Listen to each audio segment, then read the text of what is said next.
Je présente, ça c'est Madame Goya. Jocelyn Nguessan. Ici c'est Jocelyn Nguessan. Ici c'est Jean, que vous connaissez. Voilà. Donc, tiens, tu regardes et puis, allez. Donc, comme on parlait tout à l'heure. Donc, ça va, tu peux bouger. Donc, tout à l'heure, on parlait des esprits, on parlait aussi de Jésus-Christ. Voilà, il s'est retrouvé que Jojo ici était en train de mourir. Les gens avaient mis un esprit de mort sur lui, ajouté à un esprit de folie. Donc, ils avaient programmé sa destruction. Et j'étais chez moi à la maison en train de prier. Et Dieu merci, Dieu a commencé à me parler de lui. Il y a longtemps, on s'était vu. Bon, je me suis dit que c'était... Bon, ça me faisait des impressions. Je me disais, bon, est-ce que...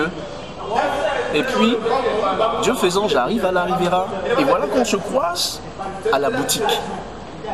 Et je l'ai croisé à la boutique. Je lui ai dit que pendant que je priais, Dieu m'a révélé qu'il y avait un esprit de mort. Les gens planifiaient sa destruction.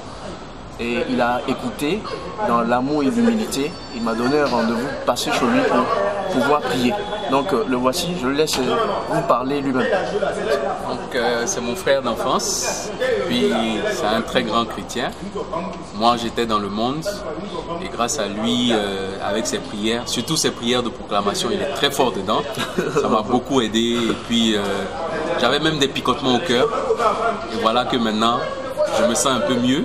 Mais c'est vrai que je ne suis pas assez aguerri en matière de proclamation, de prière, mais il est mon guide spirituel. N'hésitez pas toujours à aller le voir. Dieu est en train de faire son œuvre à travers lui. Mais non, il était principalement oui. Côté des asticots, tout ça. Oui, donc pendant mon combat, d'abord c'était des histoires de folie. Quand je partais même dans une église, dans un temple, je sentais des voix qui me parlaient. Il y a des moments même, comme si quelqu'un me poussait de la tête et puis je marchais seul. J'ai fait 2 mois et demi sans dormir. Il ne me permettait pas de dormir parce que quand je fermais les yeux, automatiquement il y avait des gens qui rentraient dans mon esprit. Et petit à petit, par les prières, parce que Dieu nous a créés par la parole, par mes paroles. À chaque fois que je priais, je parlais, je demandais à Dieu, Dieu a commencé à me glorifier et à me faire sortir de mon... Et grâce à ces prières aussi, j'ai pu être là actuellement. Et où ils m'ont lancé vraiment cet esprit de mort, c'est quand j'ai vu sortir un asticot de mon dos. L'asticot était vivant, il avait carrément creusé un gros trou dans mon corps. Bon là c'est cicatrisé, mais je remercie Dieu pour tout ce qu'il a fait. En tout cas je vous dis, Dieu nous a créés par la parole. N'hésitez pas à proclamer des paroles sur votre vie chaque fois que vous quittez votre maison. N'oubliez jamais ça. Les esprits existent. Donc, c'est pour vous dire que sans Jésus-Christ, on ne peut être sauvé, on ne peut être guéri, on ne peut avancer. Vous voyez aujourd'hui, Jésus-Christ a redonné vie à son serviteur Jocelyn. Il a l'appel de Dieu sur lui.